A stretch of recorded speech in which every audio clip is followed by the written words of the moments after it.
Bienvenue à toutes, bienvenue à tous. Nous sommes bien sûr en direct, ça fait débat. On consacre un grand numéro, une grande thématique à ce numéro. Les Warriors seront-ils insensibles au gris, ou plutôt au cri du peuple congolais? C'est la grande question sur cette table. L'autre question, c'est France-Afrique. On terminera par là. Paris en perte de vitesse sur le continent africain. Nous essaierons d'en parler parce que cette fois-ci, c'est quand même une première. France-Afrique Made in Macron, c'est plutôt la société civile, entre guillemets, de jeunes qui ont parlé avec Macron à la place des chefs d'État et de gouvernement. Autour de ces tables, Carlos Mopili, société civile, Jeff Katala, indépendant, il est aussi un analyste politique et sportif. Arlette Odia, société civile, elle a quitté la politique pour la société civile, mais elle est plus, on sent que la politique reste dans les veines. L'autre invité va nous rejoindre tout de suite dans les couloirs. On ouvre ce débat. Monsieur Katala, vous êtes le premier à nous rejoindre dans cette sphère, même si vous nous suivez de temps en temps en Afrique du Sud. Oui, en Afrique du Sud, vous suivez beaucoup ce débat. Bienvenue. Un petit mot sur ça fait débat. Vous êtes en direct avec nous. Absolument. Ça fait un plaisir énorme d'être parmi les miens, donc revenir au pays et être sur un plateau de télévision. Avec surtout lui, avec ses expressions un peu ostentatoires, oui. Voilà la science, tout ceci. Mais j'aime bien ses interventions côté société civile. Mais non, là, quand vous citez le nom de Odia, je m'en souviens très bien, oui. Parce que je sais qu'elle a quand même beaucoup d'émules au niveau d'Afrique du Sud par ses analyses poignantes, tout et tout. Et je remercie vraiment tout le personnel de Télé 50 pour m'avoir offert cette opportunité énormissime de pouvoir participer et partager ce que nous avons aussi du côté de la diaspora congolaise en Afrique du Sud. Justement, alors je signale que vous êtes également quelqu'un de nôtre sur DSTV Super Sport. Voilà. On ouvre ce débat justement. D'abord, les Warriors. Ils sont en Conseil des ministres. On attend dans quelques heures pour être fixés. Suppression ou continuité de RAM. Vous avez la parole. Afrique du Sud, vous êtes déjà loin dans l'expérience. Mais ici, là, vous soutenez que RAM ne doit pas être supprimé. Il faut plutôt l'adapter. Tout à fait. Elle ne doit pas être supprimée comme telle. C'est peut-être le nom qui est mal donné au registre d'appareils mobiles.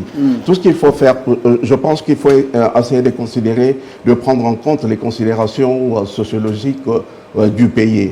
Vous devez savoir ce qui se fait surtout en amont. Il y a deux sortes de mécanismes qui ont été mis en place. Il y a d'abord ce qu'ils appellent l'enregistrement des abonnés des télécommunications mobiles, c'est-à-dire ceux qui ont un compte chez la plupart des opérateurs. Et ceux-là, on les comprend déjà parce qu'ils sont déjà enregistrés. Mais le problème se pose au niveau de ceux qui achètent les puces. Mais ceux-là doivent être enregistrés. Ceux-là doivent être enregistrés. Je ne sais pas comment ça se fait qu'au niveau de la République démocratique du Congo, on pense qu'il faut enregistrer les appareils. Mais les appareils, la plupart des appareils sont déjà enregistrés par ceux qui les ont commandés, c'est-à-dire les opérateurs de télécommunications. Ils les ont déjà enregistrés. Mais ce qu'il faut par ailleurs enregistrer, ce sont les SIM. Et les SIM, quand ils sont, les cartes SIM, quand ils sont enregistrées, et cela ça ne revient pas à l'État de pouvoir se positionner en termes des collecteurs, justement, de deniers publics pour renflouer les caisses du Trésor. Non, il y a un mécanisme qui est mis en place entre les sociétés de téléphonie cellulaire, voilà, et l'État congolais, l'ARPTC. Mais l'ARPTC, ça, c'est un organisme de régulation des postes de télécommunications en République démocratique du Congo. C'est-à-dire, ils régulent, c'est-à-dire qu'ils ont cette capacité de pouvoir gérer les différends qui surgissent entre les différents, justement, les différents opérateurs de télécommunications. Le peuple crie, le peuple souffre. Il croit qu'on peut collecter autrement. Ça n'a pas été légiféré. Le peuple crie. Et ces cris, est-ce que le gouvernement Samalou Kondé ne peut pas les écouter, ces cris de détresse? Parce que quand on met quelques unités, on appelle ça crédit. Ouais. Et voilà, c'est avalé, on vous dit, on a donc pris parce que vous devez payer tel engagement. Est-ce qu'on ne peut pas surseoir la mesure, la perception des, je ne dis pas taxes, de ce RAM, et puis voilà, pour quand même séduire le peuple, le satisfaire parce qu'il crie. On peut justement surseoir pour le remodeler, mais non pas pour commencer à collecter. Remodeler de quelle manière? Et remodeler, c'est-à-dire qu'il faut appliquer une certaine, pas une grosse taxe, une petite taxe dans l'achat de la carte SIM, surtout. C'est au niveau de la carte SIM qu'il faut incorporer cela. Et dès qu'on achète la carte SIM, directement, ça dépend aussi des données, des bases de données. Au Congo, il n'y a pas de base de données. C'est-à-dire que quand mais les sociétés de téléphonie cellulaire ont des bases de données. Non, même l'ARPTC a des données. Ça doit être les bases de données qui émanent de l'État. C'est-à-dire quand l'État, comme peut-être en Afrique du Sud, on nous donne une carte qu'on appelle ID card. Cette ID-là est connectée partout. Tu peux aller à la banque, on te donne un crédit. Et si tu n'es pas vraiment bancable, on va dire que tu es blacklisté. Donc on ne peut pas te donner quoi que ce soit.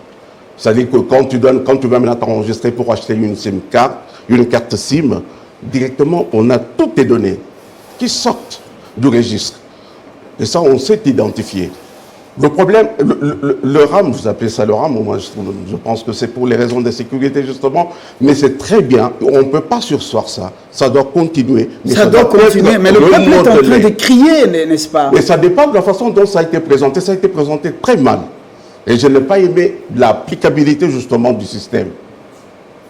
Parce qu'il fallait interpeller, c'est le Trésor public et les agents de télécommunications mobiles. Mais ce n'est pas le ministère. Voilà. Carlos, vous avez suivi C'est nuancé par Jeff Katala plutôt.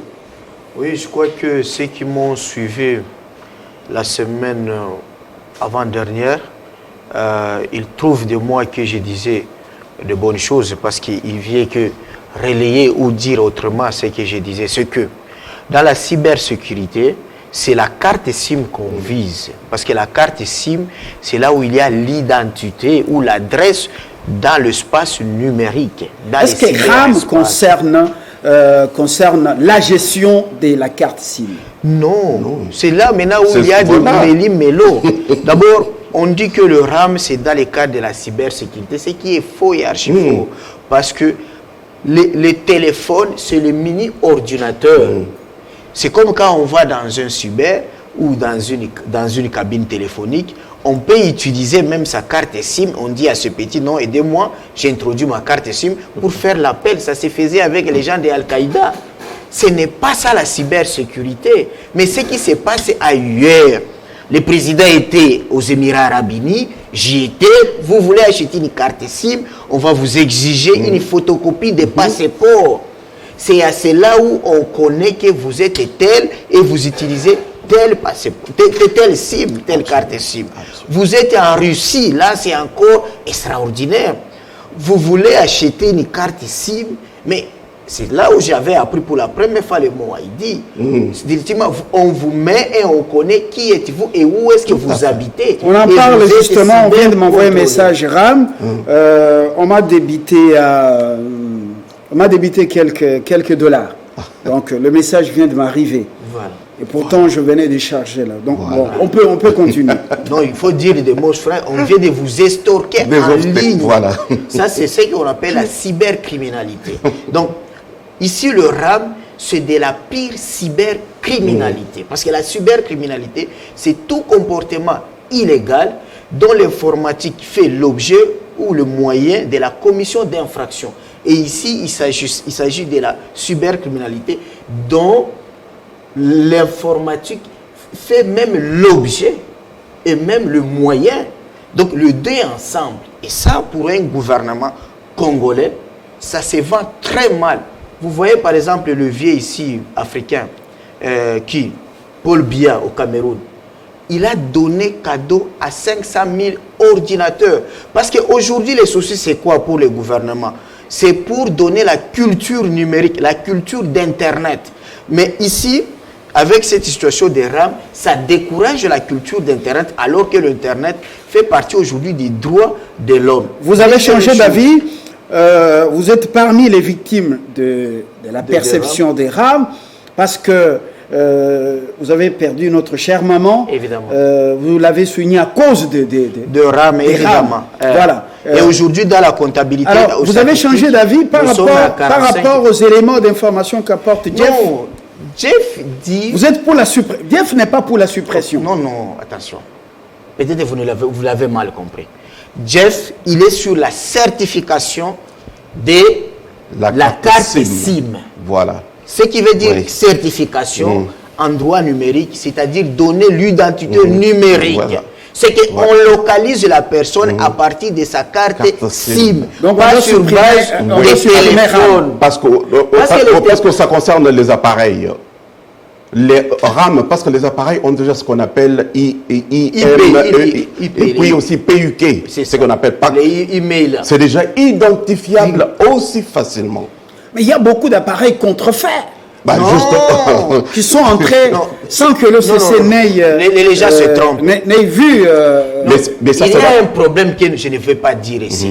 Vous connaissez ces choses. Les gens du RPCC, j'étais avec eux dans plusieurs forums. Ils n'assistent pas dans des forums qui organisent l'Union internationale des télécommunications. Ils sont là pour prendre des photos les jours de la cérémonie.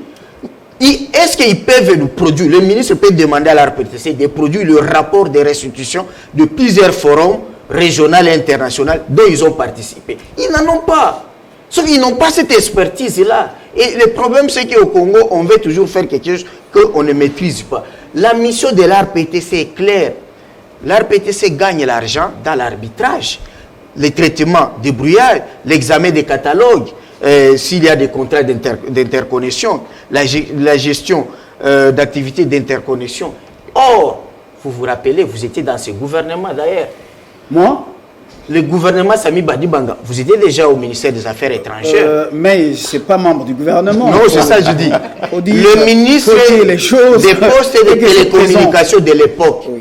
Il a voulu rentabiliser le revenu qui échappe à l'État congolais. Tout à fait. C'était dans l'environ 200 millions à 280 millions par mois que le Congo perd dans les recettes des télécommunications. Et c'est que chaque entreprise de télécommunications déclare ce qu'elle veut au gouvernement. Tantôt 5 millions, tantôt quoi. Or, si le souci des ministres ou du gouvernement, c'est d'avoir de recettes, la chose est simple, c'est d'aller dans le sens que ce ministre voulait. Parce que dans chaque unité, quand nous achetons, il y a les entreprises qui perçoivent leurs choses pour l'État, la redevance et la TVA, mais qui ne sont pas toutes canalisées au trésor public. Deuxième chose, on parlait de Wi-Fi ces jours-là. Oui, il y a le Wi-Fi en épilepsie, à l'Unikine, comme à l'UPEN. Mais, Fabien, à Brazzaville, Cameroun, Ouganda, Rwanda, c'est dans tous les Malais ou dans tous les restaurants, si vous arrivez, vous trouvez les codes de Wi-Fi. Donc le Wi-Fi, ce n'est pas une histoire qu'on doit mettre, qu'on doit installer à l'université, non. Ça aussi, c'est un problème. La fibre optique, ça devrait être connecté dans tous les ménages. Ouais. Mais qu'est-ce qui s'est passé? Toujours dans des commissions, l'État mouini à peuple congolais a vendu, c'est-à-dire les produits de fibre optique à ces entreprises de télécommunications. Exemple simple. C'est comme le pain Victoire. Les commerçants achètent tout le pain ou achètent toutes les bières et les commerçants maintenant revendent au prix qu'ils veulent aux citoyens. C'est ce que nous vivons ici avec la fibre optique, et nous ne profitons pas. Odia Arlette, il avait c'est le tour de table. Vous voulez quelle précision encore? Justement pour aborder... Il ne faut pas des chauves-souris, des positions chauves-souris autour de la table. Je sens que Carlos Moupili a évolué par rapport, parce que il était pour la suppression pure et simple. Il a dit même c'est de l'escroquerie. Moi, je ne suis pas pour la suppression. Je suis pour la suppression et la condamnation de ces gens. Et comme la justice nous a trahis, le Parlement nous a trahis, j'organise déjà les 2 journées de prière de malédiction contre tous les bénéficiaires de l'argent de RAM.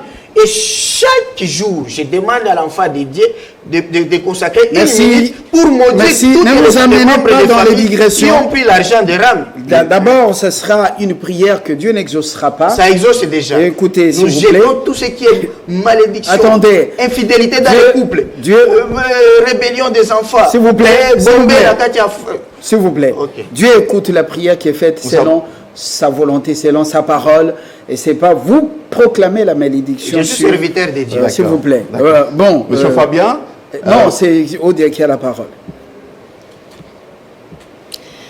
Oui, merci de la parole que vous nous donnez. Moi, j'ai voulu aborder cet aspect sur 2 volets, notamment le volet social et le volet politique. Du point de vue social, on a vu tous le RAM, ce prélèvement pécuniaire et obligatoire qui a fait irruption dans la vie de tout utilisateur d'un appareil mobile en République démocratique du Congo.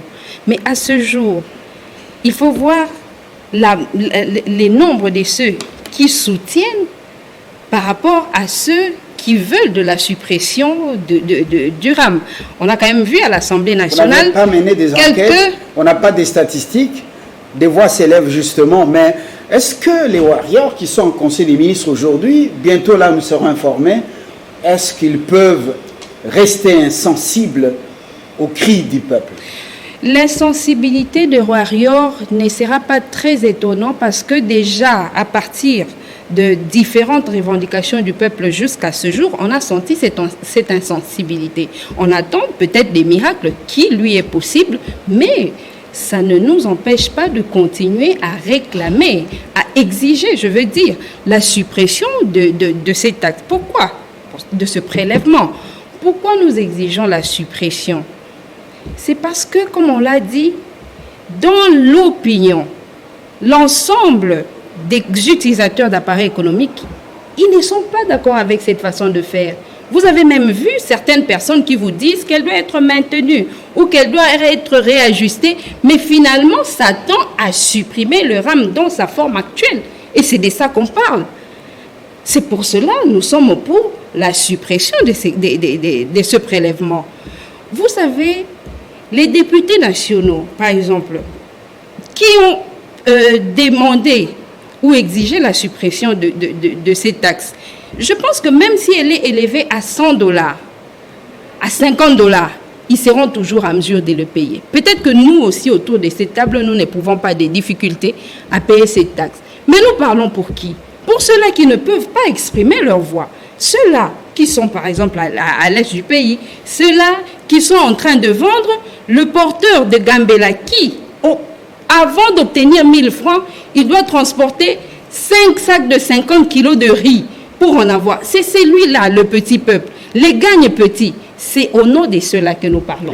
Mais au-delà de ce fait, ceux-là qui achètent des unités simplement pour biper et attendre un appel en retour. Ils sont nombreux parmi nous. Ils ne seront jamais capables de se retrouver sur un palais, au palais du peuple. Ils ne seront jamais capables de se retrouver sur un plateau de télé, mais ils ont droit à être défendus. Ils sont défendus tantôt au sein des institutions par les députés nationaux qui ont même mis en place la démarche pour la déchéance du ministre de Pétentique, ou alors par toutes les autres structures de la société civile telles que nous le faisons.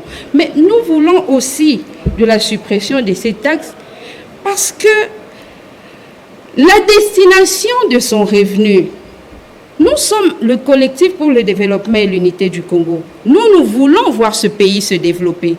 On nous dit, par exemple, l'ODEP, il parle déjà d'une perception d'autour de 226 millions de dollars qui ne sont pas retracés. Quels sont les preuves? C'est à eux de poser cette question. Oui, mais vous êtes société civile. Le c'est vous, la société civile, qui sortez ces chiffres. Oui. Par moment, la société civile a des structures. S'il vous plaît, vous sortez des choses sur la place publique. Vous, la société civile congolaise, est-ce qu'il y a des preuves qu'on a perçues plus de 200 millions de dollars? Posez des questions de cette nature à celui qui avance. Mais vous soutenez la thèse. Je n'ai pas dit que je la soutenais, je n'ai fait qu'évoquer. Je n'ai fait qu'évoquer, donc vous savez où se trouve l'ODEP.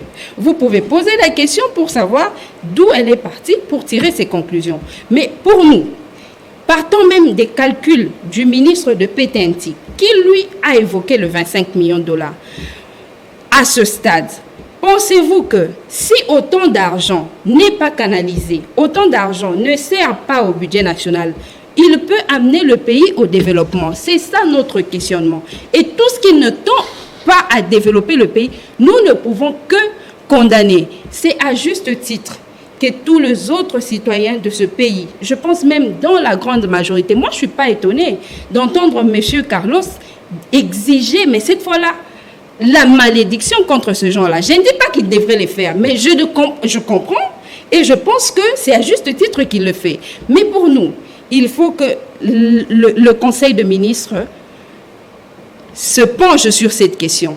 On a vu l'Assemblée nationale majoritaire jouer à Ponce Pilate, autant que le gouvernement qui a mis le main en l'air pour dire que ce n'est pas nous, c'est plutôt la présidence au travers l'RTPC, ainsi de suite. Quel est le membre du gouvernement qui l'a dit? Mais le ministre de PTNT, devant la représentation nationale, qui a dit qu'il relevait de l'RTPC. Vous avez suivi le ministre Kibasa, il a dit mais à culpa, au gouvernement, c'est la présidence. Il a dit plus d'une fois. Oui. Le ministre c'est lui qui a la parole. C'est un service de la présidence. Oui, Rodrigue Ramazani. Bon, avant même de répondre à votre question, permettez-moi de m'excuser auprès de vos téléspectateurs et la population qui nous regarde pour ce retard, oui, indépendamment de ma on s'était déjà excusé à votre place. Merci beaucoup. Merci de l'avoir fait pour moi, en tout cas. Et pour rapidement répondre à votre question, oui, le ministre avait renvoyé la balle au Conseil de ministres lorsqu'il lui a été interpellé. Le ministre avait renvoyé la balle au Conseil de ministres. Le vice-président Jean-Marc Kabound, lui, à son tour, a dit que l'ARPTC ne dépendait pas du ministère de PTNT et c'était à tort que l'Assemblée nationale avait traité de cette question parce que cela relevait de la présidence. Ce sont là... Je reviens à ce qu'on a dit tout à l'heure. Le ministre Kibasa dit c'est une question du gouvernement, il faut attendre que le Conseil des ministres prenne la décision. Ça ne relève pas de lui. Gouvernement. Et vous ajoutez que il a dit c'est la présidence avec ARPTC. Est-ce qu'il n'existe pas un domaine de collaboration entre l'ARPTC et le ministère des PTNT? Effectivement qu'il existe un domaine de collaboration parce qu'il reste les ministres qui gèrent le secteur du PTNT. Mais là n'est vraiment pas le problème, Fabien. Vous savez, moi depuis hier, après ce qui s'est passé au niveau de l'Assemblée nationale, je me demande si au niveau de l'Union sacrée, on a finalement rompu avec les démons du passé. On a condamné l'ancienne majorité, on a condamné plusieurs majorités qui sont passées depuis le feu Kizenga, qui à un moment donné a pris une position tranchée au début, en 2006, il y a 15 ans aujourd'hui, lorsqu'il disait le démantèlement du pouvoir public, les détournements, la mauvaise gestion et le résultat d'une volonté politique. Cette question-là, vous nous la posez, vous la posez aux téléspectateurs ou vous la posez vous-même? Je suis en train... Vous êtes Union sacrée, non? Je le confirme que je suis de la majorité. Oui. Je confirme que l'envol de la majorité. À l'interne, vous ne vous posez pas de telles questions? Et que malheureusement, jusqu'aujourd'hui, comme vous le savez, la majorité n'est toujours pas organisée. Et certaines options qui sont levées, soit viennent de certaines familles politiques qui veulent en imposer aux autres. Mais après, nous avons nos convictions, nous ne pouvons pas le renier parce que nous sommes au sein de l'Union sacrée. Sur la question de RAM, par exemple, l'interpellation du ministre devait permettre aujourd'hui à la majorité à démontrer à la face du monde le niveau de sa responsabilité et de la prise de conscience de cette nouvelle dynamique que nous tous avions saluée, premièrement. Deuxièmement, ça devait aussi permettre à la majorité de redonner l'espoir à notre population qui, à un moment donné, ne croit plus aux politiques. Lorsque vous analysez la vie politique, lorsque vous analysez même le déroulement de différents cycles électoraux dans notre pays, vous constaterez que de moins en moins la population croit à son avenir qui passera à travers le politique. Que malheureusement, ce qui se passe aujourd'hui, nous pouvons constater, une fois de plus, les renoncements de la majorité de ses responsabilités de contrôler le gouvernement. Il s'est donné ici une opportunité pour la majorité de contrôler, de faire effectivement son travail, de contrôler le gouvernement et de permettre à ce que le ligne puisse bouger. Qu'est-ce qui se passe? La majorité, à travers le vice-président, le premier vice-président de l'Assemblée nationale, à travers cette réunion qui s'est tenue au Fleuve Congo Hotel, nous avions tous suivi, à travers les différents réseaux sociaux, médias en ligne évidemment. Mais pourquoi vous êtes entré dans cette union sacrée sans conviction quand vous saviez que le navire allait reprendre tout le monde? Pourquoi vous y êtes entré? Parce qu'on sent que, comme Katumbi, vous commencez à prendre des distances. Vous y êtes avec quelques membres du gouvernement, vous retirez, vous dites le peuple n'y croit plus. Et vous jouez à quoi finalement? Je disais ceci dès le départ. Et d'ailleurs, d'entrée de jeu, lorsque l'envol a décidé de soutenir cette nouvelle dynamique qui était arrivée pour redonner de l'espoir, nous avions dit, nous y sommes allés pour 3 choses. Premièrement, avoir des réformes consensuelles, remettre le pays sur le rail du point de vue électoral. Deuxièmement, l'amélioration des conditions sociales de nos concitoyens, parce que vous savez la chanson de l'époque, il y avait un blocage et tous on l'avait constaté. Et troisièmement, la situation sécuritaire. Et lorsque vous regardez les 3 points que je viens de relever, sur le plan électoral, vous constatez qu'il y a les gangstérismes du point de vue des réformes. Certains veulent pratiquement pas faire des réformes et d'autres veulent seulement que nous puissions faire des réformettes, afin de redessiner les sphères politiques anciennes. Vous voulez rejoindre Katumbi, avec qui vous étiez avant apparemment Écoutez, jusqu'à preuve du contraire, Moïse Katumbi reste le partenaire politique de l'envol. Merci. Mais parce qu'il s'agissait parce qu'il faut parler de RAM, il y a eu plusieurs questions, je n'ai pas pu parler de RAM. Vous savez, dans un passé récent, la population a souffert de quelque chose, d'une escroquerie encore, une entreprise montée de toutes pièces qu'on appelait MyGod. Et aujourd'hui, lorsque vous analysez RAM n'est pas différent de MyGold. L'État et le pouvoir public étaient censés protéger la population contre cette escroquerie. L'État ne l'a pas fait. La population en a souffert. Et aujourd'hui, cette population, après MyGold, est en train de souffrir de ces fameux RAM. Et membres de la majorité, membres de l'opposition, toute la population, société civile, disons, arrêtez cette taxe, impôt, redevance inconstitutionnelle. On ne peut pas mettre tout dans le même sac, MyGod et puis RAM. Mais c'est la même chose. C'est un peu de confusion, ça c'était l'histoire des privés. J'ai suivi Carlos dire qu'il s'agissait d'une escroquerie d'État. Ce n'est pas différent de MyGod. RAM, c'est pratiquement MyGod, c'est une escroquerie d'État.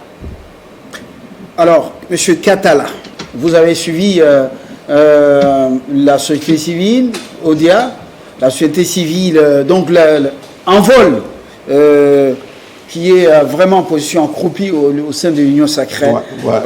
Vous avez la parole pour la deuxième fois. Je le ramasse à la volée pour dire justement que dans beaucoup de forums internationaux auxquels on assiste, il y a beaucoup d'espoir.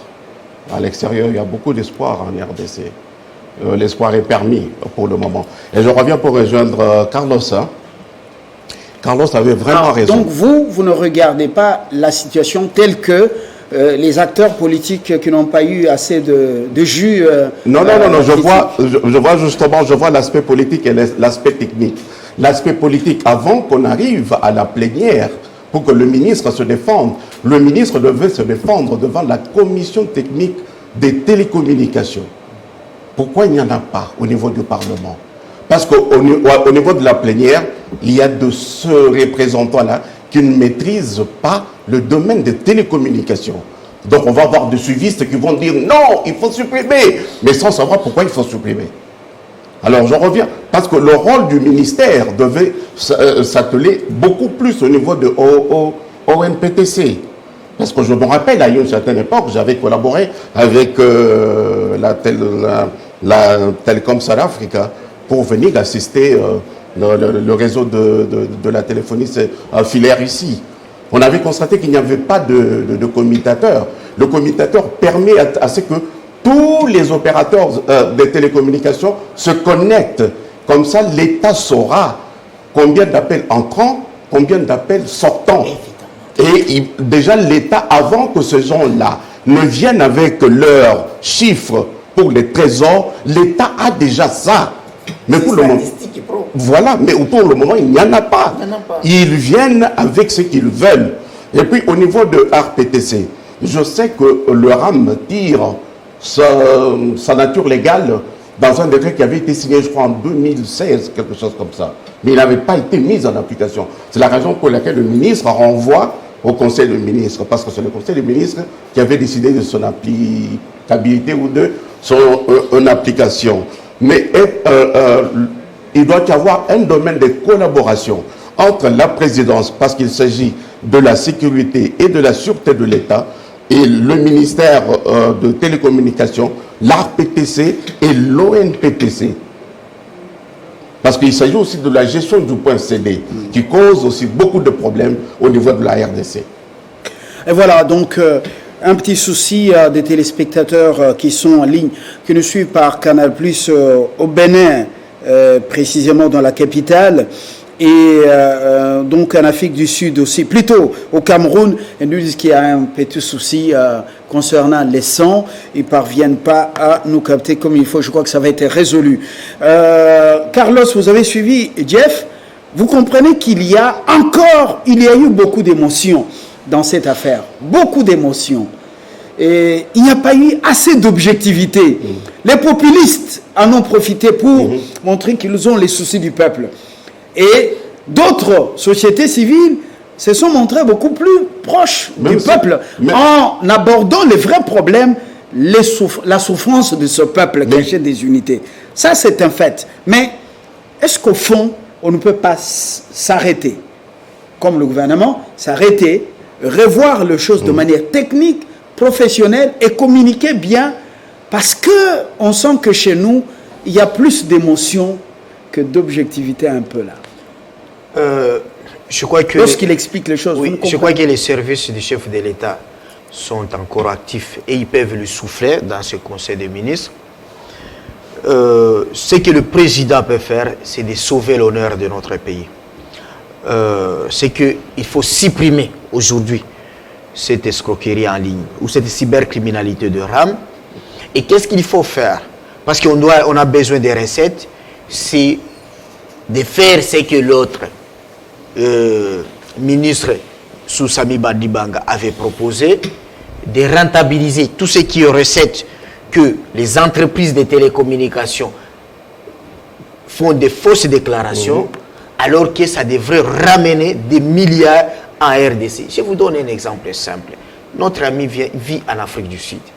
À l'époque, je me rappelle, Vita Club a eu sa coupe à cause de Vodacom. Vodacom, en Afrique du Sud, organisait un championnat où elle invitait toutes les équipes, les grandes équipes, et c'est Vodacom, Afrique du Sud, qui sponsorisait ça, ces championnats.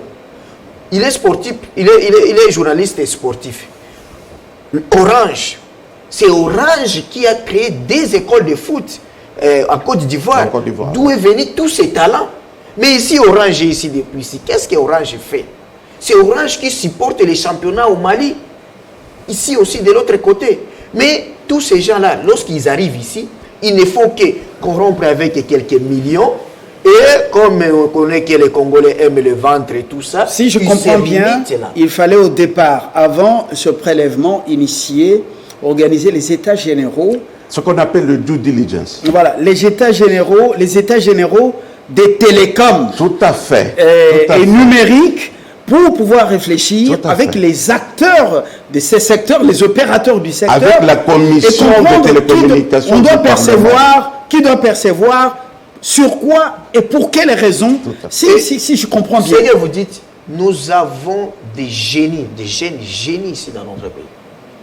Je vous donne l'exemple, le président Nanga s'est appesanti sur l'expertise locale pour concevoir les logiciels des machines à voter. Ce sont des jeunes Congolais.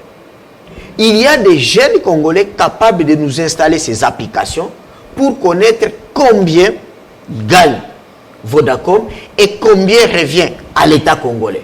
Et nous aurons à rentabiliser ces 300 millions par mois. Et on n'a pas besoin de RAM. Au contraire, c'est cet argent qui pouvait aider pour payer, par exemple, le retraité militaire de 2013 et de 2018. Deuxième chose, je suis secrétaire exécutif de RAFEC, Réseau africain des experts en cybersécurité. Vous aimez bien parler et à cybercriminalité. C'est ça la télé, c'est pour les gens comme nous. Le RAM qu'on a institué, quand vous lisez l'arrêté là, c'est prévu que pour ceux qui ont des téléphones de 2G, on va prélever que 1 à 2 dollars. Mais aujourd'hui, c'est tout le monde. Que vous puissiez avoir un téléphone de 10 dollars, on vous prend 10 dollars. Moi, c'est que... Est-ce que nous lisons nous-mêmes les textos, nous lisons les messages? Nous. Très bonne question. Très bonne question. Lisez les messages qu'on vous a pris. Lorsque Vodacom, moi j'utilise mes unités, Vodacom me dit, vous avez utilisé 200, il vous reste autant.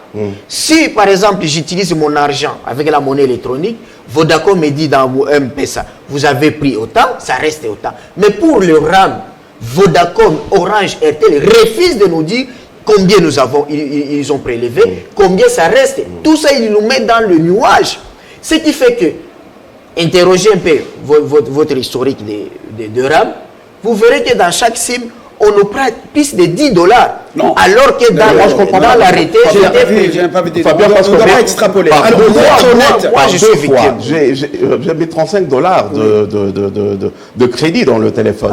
Après 3 appels, c'est parti, fini. Voilà, 35 dollars. 2 fois. 3 longs appels. 3, non, appels locaux. Voilà. Alors, Moi, je suis victime. comprend bien. J'achète 5 dollars d'RTL, on me prend tout. J'ai fait même des problèmes avec la cabine là du BATT, là. Elle est encore là, la dame. Vous allez loin. Avec la monnaie électronique ici, ce qu'on prélève maintenant, ça dépasse même ce que les maisons, les agences de messagerie financière faisaient, il y a quelques temps. Alors on constate qu'il y a un vol organisé pour prendre l'argent qu'un partenaire envoie et déposer ici à la caisse. Regarde ce qu'on coupe, mais c'est formidable. Il est arrivé qu'on coupe 15 dollars. 15 dollars. Alors, nous revenons à cette histoire de Kinkei Moulumba.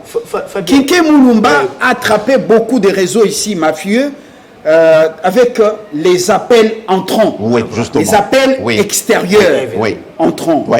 Alors, mais ça, à un moment donné, c'est une responsabilité de l'État. Flou artistique, ça n'a pas fait long feu. Alors, qu'est-ce qui se passe? Ce qui est grave encore, ces entreprises de télécommunications ont corrompu, ça je l'ai dit à haute voix, parce que la justice peut enquêter sur ça. Lorsqu'il s'agissait de la loi cadre sur les télécommunications, de cette loi révisée, que j'apprends qu'on vient de publier ça au journal officiel, alors que nous avons fait des bruits à l'époque, et le président Kabila avait suspendu, il a refusé de promulguer cette loi, parce que cette loi nuit à la cybersécurité des Congolais, à la cyber même souveraineté. Comment ça s'est fait? L'ami l'a bien dit. Normalement, dans un pays qui se respecte, il doit y avoir un opérateur de référence. C'est que tous les appels entrants doivent passer, donc tous les appels entrants, Vodacom, Orange, RTL, passe ici et tout ça, ça vient vers l'opérateur de référence. Et ça, c'est l'OPTC. C'est qui est l'OCPT. On appelle ce... L'OCPT. SPT. Ça devient maintenant SPT. Voilà. Et il y a la voie de sortie. On appelle le switch, le commutateur central. Tout le monde devait être branché là-bas. Branché. Et c'est là où ça pouvait aider, même sur le plan de la sécurité, faire ce qu'on appelle le filtrage. C'est que s'il y a des informations que vous voulez partager dans les réseaux sociaux pour les soulèvements ou des manifestations, à partir de là, on peut filtrer, sans même couper l'Internet. Mais ça, avec cette loi, qu'est-ce qui s'est fait avec l'ancien ministre, c'était un député qui se dit de l'UNC malheureusement, qui nous a foutu à merde, qui était le président de cette commission. On a libéralisé. C'est que les appels à entrer de Vodacom entrent et ça sort sans être contrôlé par l'OCPT, par SPT. Ce qui est grave. Ce n'est pas contrôlé. Ok, alors, Madame Odia. Je voulais chuter. Non, vous n'allez pas chuter parce qu'on vous a donné le temps d'expliquer certaines choses. Mais tout ça, vous gardez et vous ne proposez rien au gouvernement. Vous êtes là seulement pour nous dire. Votre malédiction ne fera rien au gouvernement parce que vous êtes aussi complice dans cette déconfiture. Non, Madame nous Odia. avons proposé. Madame Odia. Hissène-Habré nous a accepté. Non, laissez on a doté les Tchad avec 12 Madame mais Odia. ici, on ne nous a pas respecté. Alors votre malédiction sera sans effet parce que vous n'avez rien proposé pour que le pays avance. Non, mais on a proposé le commutateur. Vous venez de le faire maintenant. Oui, mais il faut placer le commutateur pour que tout le monde Madame Odia. soit dedans. Merci. Vous avez suivi un peu ces éléments techniques. Alors, loin du populisme, vous sentez que le Congo a besoin de ses fils et filles qui ont de la matière dans ce domaine pour aider. On sent même qu'au gouvernement, il n'y a pas assez d'expertise. Est-ce que c'est votre lecture personnelle? Oui, monsieur Fabien Lumbala, je vous ai entendu dire que dans cette affaire, il y a eu beaucoup d'émotions. Ce qui est vrai, mais ce n'est pas toute émotion qui est irrationnelle. Quand quelqu'un a perdu sa mère, vous n'allez pas l'empêcher de pleurer. Quand quelqu'un est en train de perdre des unités dans son téléphone alors qu'il n'avait que ça, vous n'allez pas l'empêcher de manifester. C'est de ça qu'il s'agit. Alors, je ne voudrais pas que l'on engage cette discussion comme si on donnait un avis sur l'instauration d'une taxe ou l'instauration d'un impôt. Parce que le ministre a été clair par rapport au fait qu'il ne s'agit ni d'une taxe, ni d'un impôt, ni moins encore d'une redevance, qu'il s'agit plutôt de la prestation de service. Limitons-nous à ce niveau. Mais non, est-ce qu'il est normal que l'on fasse payer un service mensuellement? C'est ça les grandes questions. Si on doit comparer la prestation de service du RAM avec celle d'autres institutions de la même forme, on dira par exemple Régie des eaux, on dira par exemple la Société nationale d'électricité. N'est-ce pas que c'est mensuellement que l'on paye, sauf dans les circonstances où cette société a justement rendu les services de vous fournir l'eau ou de vous fournir l'électricité. Mais par quel mécanisme? Déjà que le service de l'RTPC qu'on nous fait payer, il est imposé, c'est un prélèvement obligatoire, perçu à la source. Ça veut dire que c'est un paiement qui nous est imposé. Au-delà de ce fait, on ne voit pas concrètement de quel service il s'agit. J'entends les gens dire que c'est le service d'enregistrer l'appareil mobile. Mais on l'enregistre combien de fois? Et on doit payer combien de fois pour la même chose? C'est toutes ces questions que l'on se pose. Là, vous avez RAM en Afrique du Sud. Je pense que je vais finir. Oui, mais il y a une précision. On enregistre la carte SIM. On enregistre la carte SIM parce que l'appareil est déjà enregistré. Donc nous sommes le seul pays au monde qui perçoit ce qu'on appelle RAM. C'est pourquoi je parle de la nomenclature. Voilà. Madame Odia, c'était une précision détail, je reviens. Nous sommes l'unique pays en Afrique. Évidemment. Au monde. Alors, en tout cas, oui, je peux dire. Voilà. En tout cas, en Afrique. Voilà. Madame Odia, vous reprenez la parole. Les conséquences de ce prélèvement sur la population a amené les politiques. D'abord, la société civile a dénoncé. Les politiques ont entrepris des démarches politiques, notamment la question orale avec débat avec le ministre. Tout le monde sait que le ministre n'a pas répondu au moment où on l'attendait. C'est juste quand la motion de défiance a été déposée qu'il va vite se réveiller de son sommeil, lui ensemble avec la majorité à laquelle il appartient. Mais non, la majorité a préféré sauver le ministre, n'est-ce pas? C'est ce qui se raconte sur toutes les langues. On doit le dire tel que ça se présente. En politique, je pense qu'il faut par moment accepter de perdre un pion, de perdre des pions pour sauver le match ou encore pour le gagner. Ici, quand le gouvernement décide de sauver le ministre de Pétentique, ce qui est normal, mais il porte la responsabilité de mettre en place des mécanismes pour nous faire échapper de ce paiement, pour obtenir la suppression de ce paiement. Vous avez évoqué le Conseil de ministres, nous-mêmes aussi. Nous tenons à cela. Aujourd'hui, le gouvernement a la responsabilité de convaincre le président de la République pour la suppression de cette taxe. Ne pas le faire, ce sera aussi une défense de ce gouvernement qui emmènera les politiques à déposer une motion de censure contre lui et nous, société civile. Et quelle est la chance d'une telle motion de censure quand on a vu que la motion incidentielle a stoppé net celle dite des défiances, et puis vous avez vu que le ministre est venu, il est rentré à l'aise parce que la majorité et donc s'est ressoudée. Quelle chance d'une motion, une motion de censure? Je pense que cette motion-là a toutes les chances parce que la représentation nationale a aujourd'hui écouté le peuple après l'acte posé le jour de la motion de défiance. Il ne faut pas dire que le fait d'avoir sauvé le ministre de Pétentique de cette motion de défiance a été sans conséquence dans la population. La population a haussé le ton, l'Assemblée nationale l'a écouté. Aujourd'hui, on est en train de se rendre compte du fait qu'il y avait une plénière prévue pour ce jour, pour le dossier de la CENI. Les députés ne se sont pas mis d'accord, ils l'ont ajourné. C'est une preuve suffisante que le député seront, à partir de ce moment, à l'écoute du peuple. Ils vont défendre ce peuple-là. Et RAM, c'est une affaire qui touche à chaque citoyen congolais. Et ces députés ne font pas exception. Au nom de cela, au nom de l'intérêt général, c'est ce que je voulais dire, nous attendons d'abord la réaction du président de la République parce que le gouvernement va lui faire part des revendications, pas seulement du peuple de manière directe, mais aussi de la représentation nationale. On attendra de voir le président de la République. Vous savez qu'en République démocratique du Congo, le président n'est face à ses responsabilités qu'à la fin de son mandat. Et si le gouvernement n'arrive pas à convaincre le chef de l'État sur la suppression de cette rame, eh bien, l'opposition prendra ses responsabilités. Vous êtes de l'opposition? Nous sommes de la société civile et nous accompagnerons cette société civile. Nous accompagnerons. Nous sommes proches du peuple et aujourd'hui le peuple est dans l'opposition. Et le ministre de la Justice n'est pas de la société civile? Mais aujourd'hui, elle fait partie du gouvernement. On ne peut plus parler de société civile, qu'elle le soit ou non. Mais elle vient de là. Rodrigue, je ne sais pas d'où elle vient. C'est moi qui ici, pose on des questions. Parle de Ramazani du gouvernement. Fabien, permettez-moi de revenir sur deux choses. Notamment la question qui a été posée par mon co-débatteur d'en face, le nom... Monsieur Katala.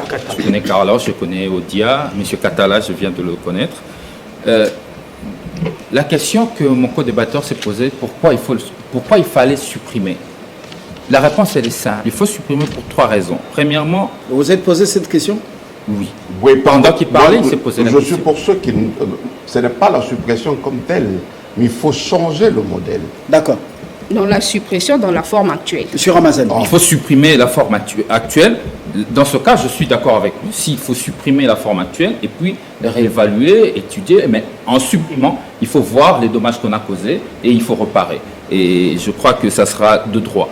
Maintenant, Fabien, on peut beau dire, je crois que c'est mon confrère Odia qui l'a dit, qu'il ne faut pas parler d'un impôt parce que le ministre ne l'a pas dit. Le ministre a dit qu'il s'agissait d'une rémunération. Vous savez, si on va dans le contexte terminologique, on peut dire que la TVA est une taxe, mais en réalité, lorsque l'on voit dans la fonctionnalité, dans la manière de prélèvement, et qu'il n'y a pas de contrepartie, en réalité, la TVA n'est pas une taxe, bien qu'on parle de la taxe sur la valeur ajoutée, il s'agit bel et bien d'un impôt. Et lorsque vous analysez la manière dont on nous prélève sur le RAM, vous pouvez tout de suite constater que nous sommes face, encore qu'il n'y a pas de contrepartie, Les contreparties, il y en a plusieurs. Au départ, c'était parce qu'il fallait identifier des téléphones. Après, c'est soutenir la gratuité d'enseignement. Bon, il y a un tohubohu, je ne veux pas plonger dedans. Ce qu'on peut comprendre est que nous sommes face à un impôt. Or, au Congo, pour imposer, pour prendre l'argent de Congolais en termes de contribution, taxes, redevances ou impôts, il faut que cela soit fait sur base d'une loi. Nous ne sommes pas là. Nous ne sommes pas face à une loi qui a instauré, comment on appelle ça encore, le RAM My God, comment je l'appelle, parce qu'à la fin de compte, ça rendu aussi des victimes comme My God. Vous êtes agent de communication de My God, vous parlez beaucoup de My God. Je ne suis pas agent, mais je connais des personnes qui ont été victimes de cette escroquerie. Vous ne faites pas beaucoup la pub de My God. Non, il y a les membres de l'envol qui étaient... Voilà, ça va. Nous parlons de RAM. On a cité Vodacom, RTL, cela n'était pas de la publicité apparemment. Mais j'ai suivi le débat aussi ici technique. J'ai travaillé moi-même dans des réseaux de télécom comme consultant dans plusieurs questions. Et sur base de ça, j'ai reçu une formation de basique GSM. Je crois que les personnes qui s'y connaissent, ils savent un peu. Lorsqu'on dit que les SIM ne sont pas identifiés, non. Lorsque les sociétés ont des SIM, parce qu'ils ramènent ça auprès de l'autorité compétente, on remet à la plastique. Donc, la plastique, on nous donne ce qu'on appelle le ISSD, n'est-ce pas? Le ISSD, c'est cet ISSD qui ensuite, après enregistrement de l'abonné, qui devient un numéro de téléphone. Les numéros de téléphone qui est généré par le système de l'État qui les donne. Donc, pour le SIM sont bel et bien identifiés. Et il y a une obligation légale. Vous ne pouvez pas détenir une SIM ou un numéro de téléphone au Congo sans pour autant que vous soyez identifié. Je crois qu'il y a un moment ici, il y a eu des campagnes d'identification. Le débat n'est pas là avec le RAM. Nous sommes en train de nous égarer pour rien. Le débat ici, c'est ce prélèvement est illégal. C'est ce qu'il faut dire. C'est ce qu'il faut insister. Et demander au gouvernement qui s'est réuni aujourd'hui en Conseil des ministres de décider simplement sa suppression. Il faut supprimer cette taxe. Vous savez, Fabien, par moment nous négligeons. C'est à cause de l'impôt que nous avons connu plusieurs évolutions. Alors, vous connaissez quand même ce qui se passe sous d'autres cieux, comment il y a des pays qui n'ont pas assez de matières premières dans leur sol et sous-sol et qui qui dépendent des impôts, des taxes. Alors, ici, pour ne pas plonger dans les populismes de ceux qui veulent séduire le peuple en 2023, est-ce qu'il n'y a pas moyen de suspendre, réfléchir et jeter des bases solides dans ce secteur, parce que vous sentez que c'est une forêt vierge. Il y a des milliards et des milliards nous échappent, comme ça nous échappe dans la gestion de l'environnement, développement durable. Nous avons le deuxième poumon forestier du monde et nous ne gagnons pratiquement rien. Est-ce que Mobutu disait est-ce que nous ne pouvons pas, nous asseoir, réfléchir, pour que le pays se retrouve, au lieu d'aller dans le populisme? Je suis de ceux qui pensent que l'État a besoin de moyens pour sa politique. Je suis de ceux qui le pensent aussi. Mais attention, du point de vue technique, on vous dit aussi, trop d'impôts tue l'impôt. Et déjà sur les impôts qui existent, déjà, parce que nous réclamons à tout moment qu'on n'a pas de moyens de notre politique, on n'a pas assez, apparemment il faut ajouter encore des impôts et des impôts, on va en créer.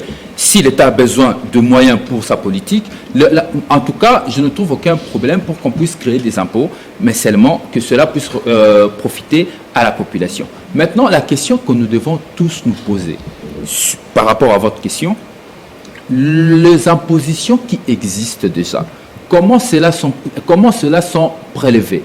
Comment cela sont gérés? Est-ce que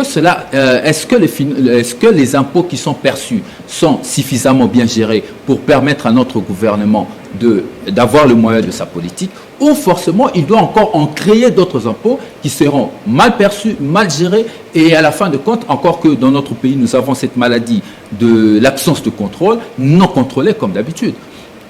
Le problème qu'il y a aujourd'hui, il faut renforcer les structures de l'État. Il faut reformer l'État. Nous faisons des débats politiques, c'est très bien, mais il y a des débats de fiscalité que nous ne ferons jamais parce que les débats sur le réforme électorale nous prendra tout un quinquennat, comme d'habitude. Pourtant, il y a de vraies questions, il y a de vraies réformes qu'il faut apporter de ce côté-là pour renflouer les caisses de l'État. Les impôts, ça existe dans ce pays. Et tant soit peu, les Congolais payent. Vous savez, nous payons la vignette. Bien que de temps en temps, nous retrouvons des trous sur nos routes, nous amortisseurs de problèmes. Nous continuons à payer. Nous payons les impôts, la taxe sur la TVA, l'argent perçu pour la TVA. Quelle est sa destination? Comment c'est géré? À un moment donné, il y a eu un scandale sur cette question. Le problème, ce n'est pas de payer. Nous avons envoyé des gens au Parlement. Ils ont un crédit contrôle parlementaire. La redevabilité, on sent qu'elle n'est pas encore. C'était le sens de mon intervention. Voilà. De le seuil, lorsque vous m'avez donné la parole, que malheureusement j'étais bombardé avec plusieurs questions pour comprendre que la majorité, en déclinant sa responsabilité de contrôler l'État, il est en train de céder d'une certaine manière de compétences du gouvernement auprès de la présidence. Merci Ramazani, ce que je ne veux pas, au profit des téléspectateurs, vous êtes entré dans son navire, vous êtes monté dans son navire, Union sacrée de la nation. Et vous avez dit, c'est par conviction. Vous êtes venu nous séduire ici.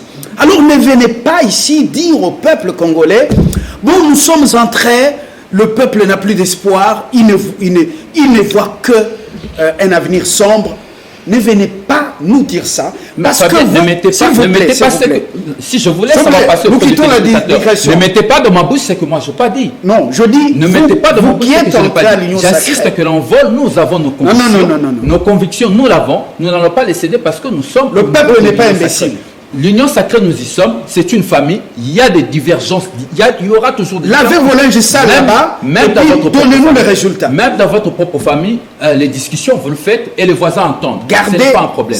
Nous avons nos divergences. Lavez vos linges sales, amenez-nous les résultats. Il y aura des questions qui vont continuer à nous diviser, mais cela n'empêche que parce que nous sommes de l'Union sacrée, nous puissions dire ce que nous pensons à haute voix. C'était une provocation. Ouais. Bon, alors...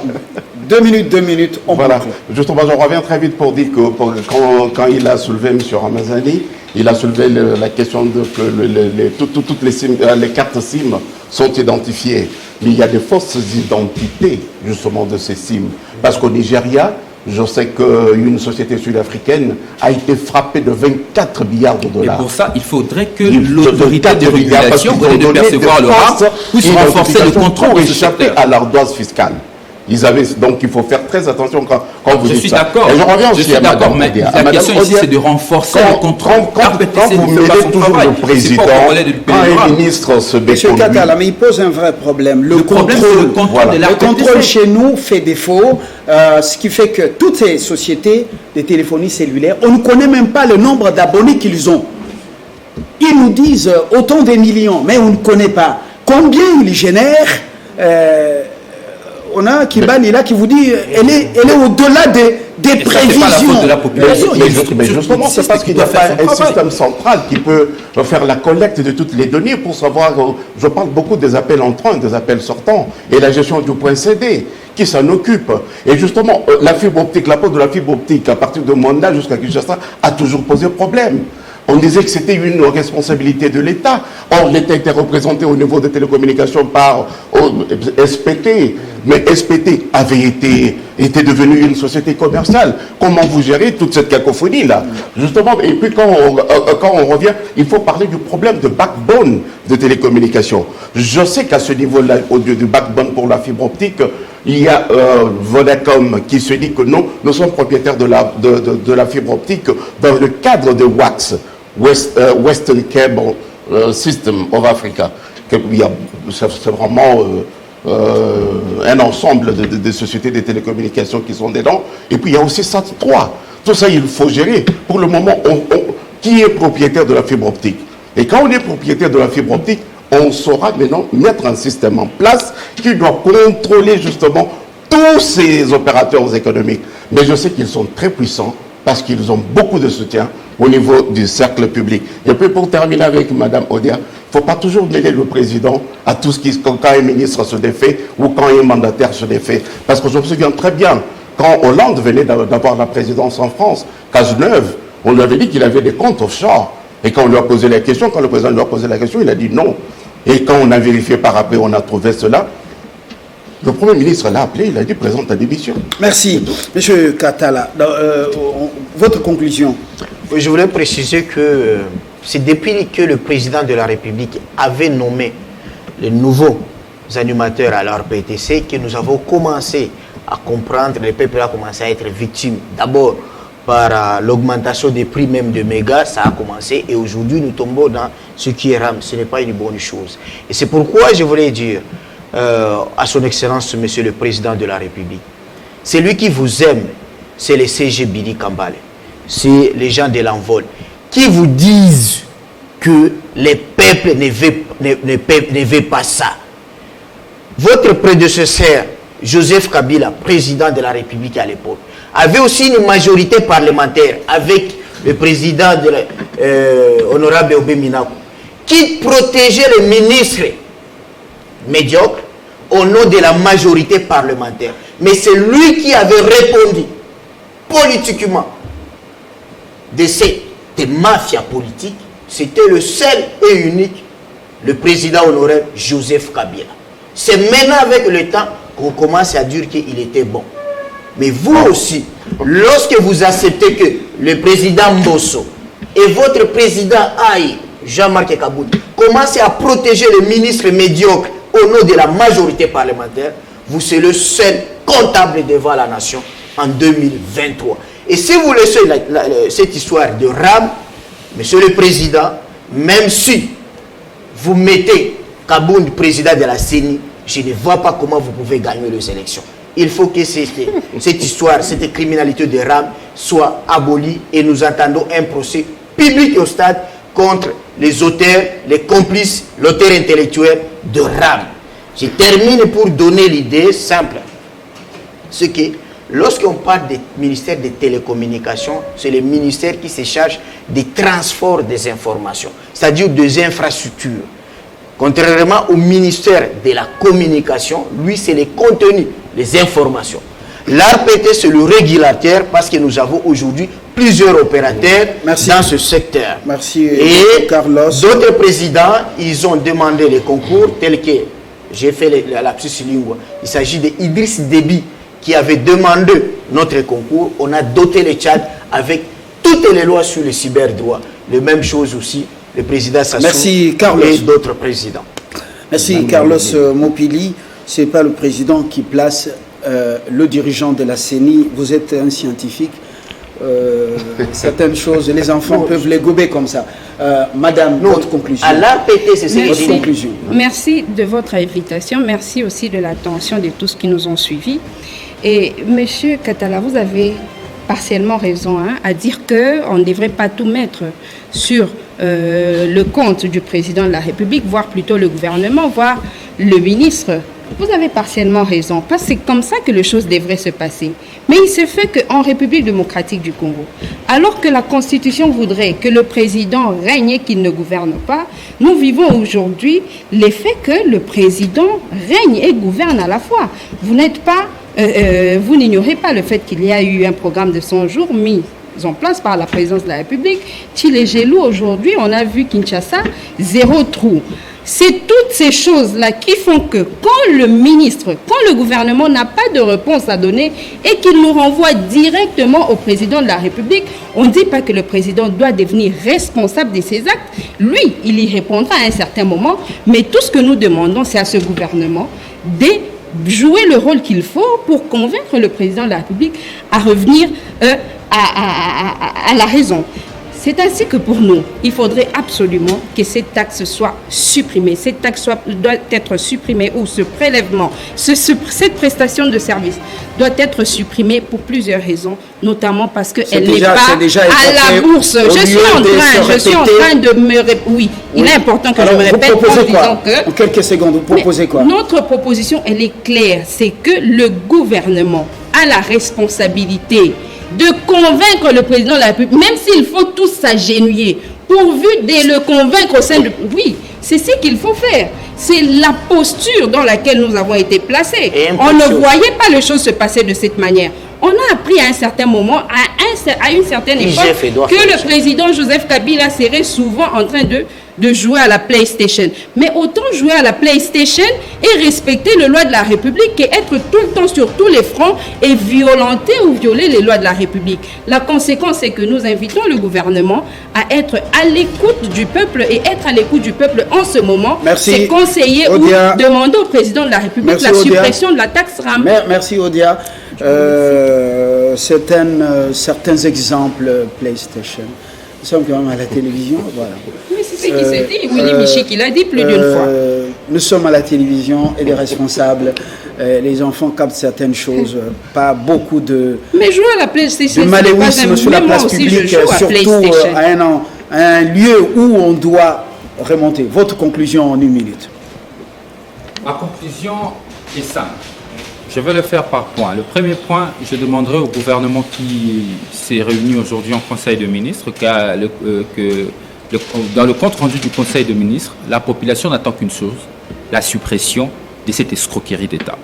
Deuxième chose, la majorité, une fois de plus, comme les autres majorités d'avant, vient de démontrer une fois de plus son irresponsabilité et a décidé de renoncer à son devoir de contrôler les gouvernements de la République. Ce qui donne comme conséquence aujourd'hui, que les compétences liées au gouvernement, de temps en temps, là même Madame Odia venait de le dire, de temps en temps nous constatons que de manière insidieuse, les compétences du gouvernement est de temps en temps exécutées par la présidence de la République. Ce n'est pas la faute du président de la République ou de la présidence de la République, la faute revient à l'irresponsabilité de l'actuel bureau de l'Assemblée nationale. Ramazani, merci. Nous attendons justement les comptes rendus du Conseil des ministres de ce vendredi. Nous avons été en direct avant justement la fin de cette grande réunion du Conseil des ministres.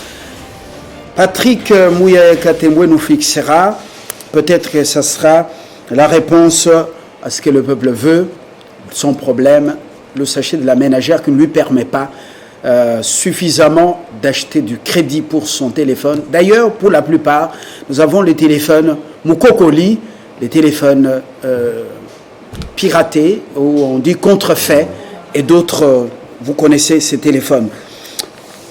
À très bientôt pour un autre numéro. Merci Jeff, merci Arlette, merci Carlos, merci Rodrigue. Merci aussi à vous d'avoir envoyé vos contributions. On va les lire.